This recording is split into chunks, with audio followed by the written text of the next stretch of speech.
Hello guys! So, short video lang po to, no? Ngayon ko lang kasi siya napansin dito sa Peso Loan. So, maganda rin pala to si Peso Loan, guys. Kasi meron din pala sila ditong offer ng early repayment. Although yung early repayment niya is may percentage depende sa days before due. Yung first payment kung magbabayad ka ng full agad. So, mas okay siya guys compare sa ibang OLA. Kasi yung ibang OLA, babayaran mo siya ng buo tapos wala ka namang makukuhang, or babayaran mo siya ng maaga pero wala ka namang makukuhang benefits. May mga ganung OLA diba? Tapos, ang gusto ko dito kay Peso Loan kasi is talagang although sabihin na natin, halos lahat naman kasi guys, may mga interest matataas naman talaga. Unti lang yung maliit sila magpa-interest. Pero kasi pwede mo naman siyang bayaran ng unti-unti, 'di ba? Pipili ka naman dito ng repayment plan mo. So okay na rin. So eto na yung napansin ko. Pag pindot ko nung early repayment, meron pala sila.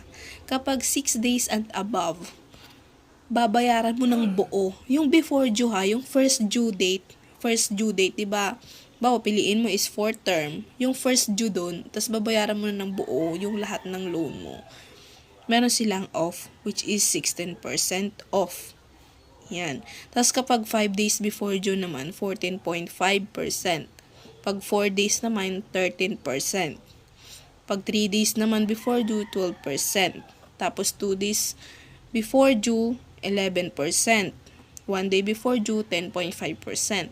Tapos, kapag yung due date na mismo nung first installment mo is 10%. So, kapag babayaran nyo lang to ng buo buo as in, buo.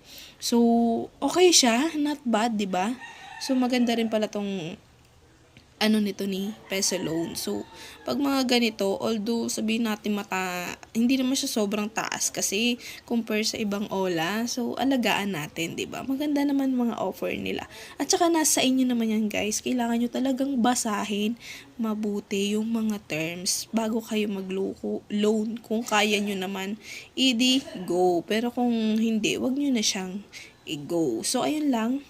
Bye. Short video lang to guys kasi ngayon ko lang siya napansin may ganito pala sila. So maganda rin pala tong si Peso Loan.